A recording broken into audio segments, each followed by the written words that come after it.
Hello everyone, कैसे हो आप सभी लोग। गाइस देखो, जिस प्रकार हमने कल क्लासेस ली थी तो काफ़ी ठीक ठाक उसमें व्यूज़ तो नहीं आए, लेकिन कैंडिडेट्स को फर्स्ट बार चेकअप कर रहे हैं। ठीक है, तो आज ये सेकंड क्लास होने वाली है आपकी जीके के लिए। ठीक है, इसमें स्पेशल जो डीएसएसबी में पीवाईक्यू सीरीज़ हम ओपन की है, तो आपकी रेगुलर ये क्लास चलने वाली है। ठीक है, तो आज का जो फर्स्ट क्वेश्चन है वो भारत के महान्यायवादी की नियुक्ति कौन करता है। ठीक है, महान्यायवादी की नियुक्ति कौन करता है भाई? तो लोकसभा अध्यक्ष करता है, या प्रधानमंत्री, या फिर राष्ट्रपति या उपराष्ट्रपति। ठीक है, तो इसकी नियुक्ति कौन करता है आपको पता है? तो इसकी नियुक्ति करता है राष्ट्रपति। ठीक है, तो इस राष्ट्रपति इसकी नियुक्ति करता है। अब इसके डिटेल्स में थोड़ा पढ़ा देता हूँ। देखो, डिटेल्स में ये कि इसमें संविधान के अनुच्छेद 76 में के अनुसार इसकी नियुक्ति होती है। ठीक है, अनुच्छेद 76 के अनुसार महान्यायवादी अटॉर्नी जनरल की नियुक्ति राष्ट्रपति द्वारा की जाती है। ठीक है, लेखक को ज्ञानपीठ पुरस्कार 2018 से सम्मानित किया गया था। तो किसको सम्मानित किया गया था?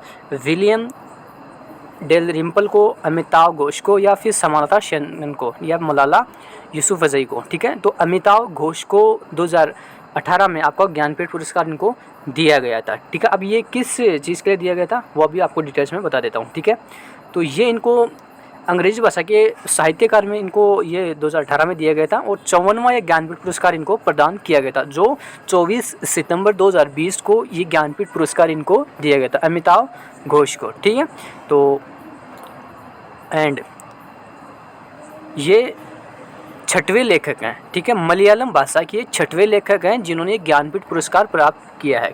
ठीक है, तो आपको कितने इसमें देखो, अमिताभ घोष को 2018 में दिया गया था, 24 सितंबर 2020 को दिया गया। 6वें लेखक है, इनको ज्ञानपीठ पुरस्कार दिया गया था। ठीक है, और ये 54वां ज्ञानपीठ पुरस्कार है। ठीक है, तो पुरस्कार की संख्या पूछ लिए, या फिर इनका कौन से लेखक है भारत के वो भी आपको पूछ सकते हो, और किस भाषा से हैं वो भी आपको पूछ सकते हैं। ठीक है, नेक्स्ट जो क्वेश्चन आपका वो है कि 3 कटिया प्रणाली में किसानों को अपनी भूमि जोतना के भूभाग पर नीलहरी की खेती करनी होती है।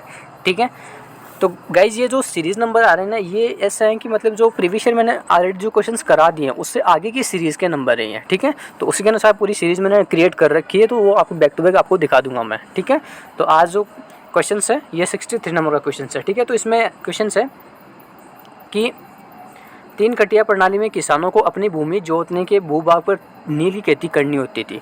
कितने भाग पर करती थी? 3/20 या 1/10 या फिर 7/20 या फिर 1/20 को। ठीक है, तो इसका जो राइट आंसर होगा वो होगा 3/20। ठीक है, अब डिटेल्स इसमें ये है कि इसमें देखो, चंपारण में ये बिहार में ये होती है। ठीक है, चंपारण बिहार में अंग्रेजों के शासनकाल में यहाँ 3 कटिया पद्धति लागू थी। ठीक है, चंपारण की बिहार में, जिसके अंतर्गत 3/20 के हिस्से पर अनिवार्य नील की खेती करनी होती थी।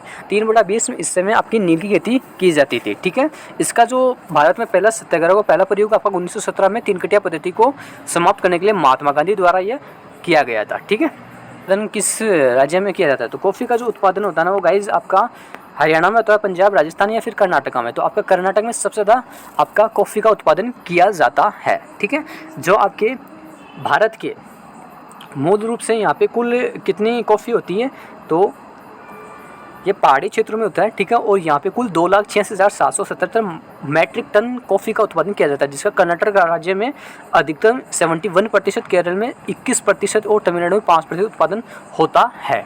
ठीक है, नेक्स्ट जो क्वेश्चन है आपका,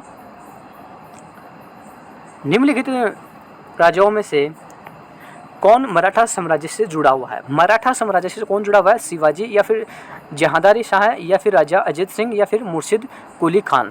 तो शिवाजी इसका राइट आंसर होगा। ठीक है, नेक्स्ट क्वेश्चन है आपका 2018 में ओलंपिक स्तर पर भारत की पहली जूडो पदक विजेता बनी। कौन बनी? थंगजाम, या मैरी कॉम, या फिर एना विक्टोरिया पुलिस, या हिमा दास। ठीक है, तो इसका राइट आंसर होगा थंगजाम तबावी देवी। ठीक है, इनको 2018 में जूडो के लिए इनको पदक दिया गया था, जूडो पदक इनको दिया गया था। ठीक है, 2018 में ओलंपिक स्तर पे हुआ था ये। ठीक है, जो इनकी जो महिलाओं की 44 क्रीड़ा के फाइनल में वेनेजुएला की मारिया जिमेनेज इनको पराजित करके ये स्वर्ण पदक जीता था। इन्होंने जो स्वर्ण पदक जीता था इनको पराजित किया था ये। ठीक है, वेनेजुएला के मारिया को। ठीक है, नेक्स्ट क्वेश्चन है भरतनाट्यम। भरतनाट्यम में पद्मश्री 2019 पाने वाली पहली ट्रांसजेंडर है। कौन है भाई? बी होगा, जिसमें आपकी 1893 में गणेश उत्सव की इनकी शुरुआत की गई थी महाराष्ट्र राज्य से। ठीक है। विश्व महिला मुक्केबाजी चैंपियनशिप 2018 में आयोजित की गई थी मुंबई में, दिल्ली, चेन्नई, पुणे में। ठीक है। तो ये कहाँ पे आयोजित की गई थी? ये आपका दिल्ली में। ठीक है। एसबीआई द्वारा आयोजित विश्व महिला मुक्केबाजी चैंपियनशिप 2018 का आयोजन 15 से 24 नवंबर 2018 के मध्य किया गया था, जो नई दिल्ली में किया गया था। ठीक है।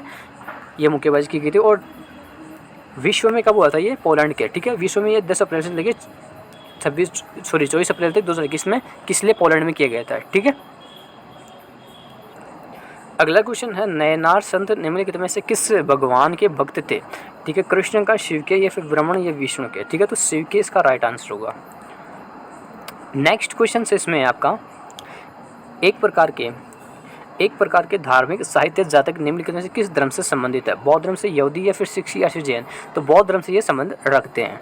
ठीक है। जिसमें आपकी जातक बौद्ध कथाएं जिसमें होती हैं, जिसमें बौद्ध धर्म से ये संबंध रखा जाता है इनका। ठीक है। नेक्स्ट क्वेश्चन से इसमें आपका निम्नलिखित में से किस भारतीय संविधान में 12वें संवैधानिक संशोधन अधिनियम के माध्यम से जोड़ा गया था? ठीक है। पुडुचेरी से, या फिर मिजोरम से, या सिक्किम, या दमनदीप से? दमनदीप इसका राइट आंसर होगा। ठीक है। अगर भाई देखो डिटेल से चाहिए तो आप कमेंट सेक्शन में मुझे बता देना। बाकी मैं कोशिश कर रहा हूँ कि आपको पूरी तरीके से मैं इनको समझाऊँ आपको। ठीक है। भारत की कार्यकारी शक्ति में निहित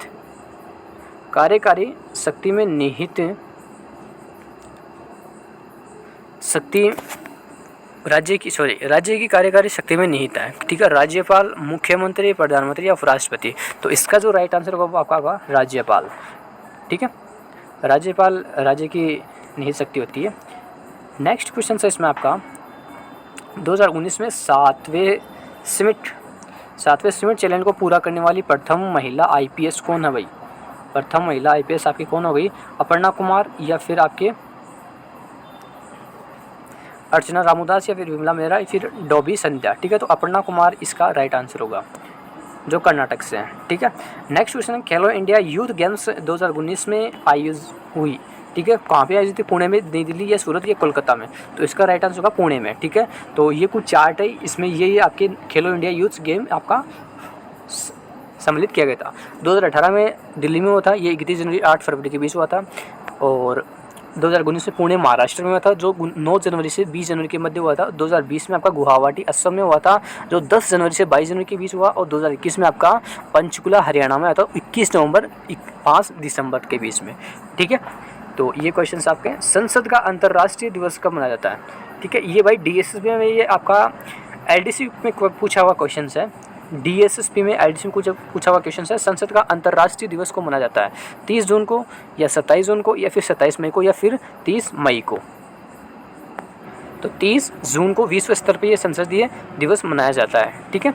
नेक्स्ट क्वेश्चन है इसमें आपका जो 2019 में सामाजिक विकास में उत्कृष्ट निगम सामाजिक दायित्व के लिए किस कंपनी को राष्ट्रपति पुरस्कार मिला? National thermal power corporation limited, या फिर नेशनल एल्यूमिनियम कंपनी लिमिटेड, या फिर स्टील अथॉरिटी, या फिर एल्यूमिनियम जो भारत की अथॉरिटी कंपनी है। ठीक है। तो इसका राइट आंसर होगा एल्यूमिनियम लिमिटेड। ठीक है। जो नेशनल एल्यूमिनियम लिमिटेड कंपनी है उसको। ठीक है।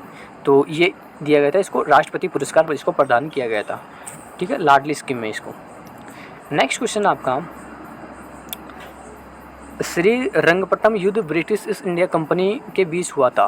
बंगाल प्रांत, जासीपुर साम्राज्य, बॉम्बे प्रांत, या मैसूर साम्राज्य? तो इसका मैसूर साम्राज्य इसका राइट आंसर होगा। राज्यपाल की नियुक्ति न्यूनतम आयु होती है, तो 30 वर्ष, 25, 35 या 29 वर्ष? तो ये तो हर कोई बता देगा 35 वर्ष। ठीक है। नेक्स्ट क्वेश्चन आपका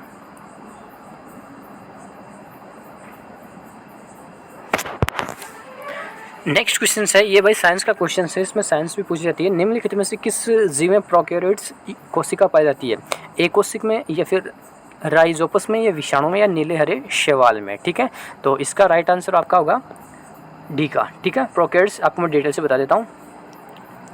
प्रोकैरियोटिक कोशिकाएं प्रारंभिक कोशिकाएं कहलाती है। ठीक है, ये सरल संरचना वाली होती है। ठीक है, ये नीले हरे शैवालों तथा जीवाणु में कोशिका पाई जाती है। नीले हरे शैवालों में और जीवाणु में कोशिका पाई जाती है। गाइज आज की क्लास कैसी लगी? देखो आज थोड़ी क्लास को हम इतना ही कवर करेंगे। ठीक है, तो आज की जो क्लास है वो आपको किस प्रकार लगी आप कमेंट सेक्शन में ज़रूर शेयर करना। मैंने जो आज क्वेश्चंस कराए हैं आप उनको एक बार अच्छे से रीड करना। ठीक है, इसका हम जल्द ही टेलीग्राम एक क्रिएट करेंगे जिसमें आपको सारी PDF वगैरह वहाँ पे आपको शेयर कर दूँगा। ठीक है, तो आज की आपको जीके की जो क्लास है वो किस प्रकार लगी? देखो आज थोड़ा टाइम नहीं है, इसके चलते थोड़ी क्लास हम आधी कर पा रहे हैं। ठीक है, लेकिन कल से आपका रेगुलरली वो 20 से 25 मिनट की हम क्लास रेगुलरली वहाँ पे शेड्यूल कर देंगे। ठीक है, तो आज के जो जीके के जो क्वेश्चंस थे वो आपको किस प्रकार लगे?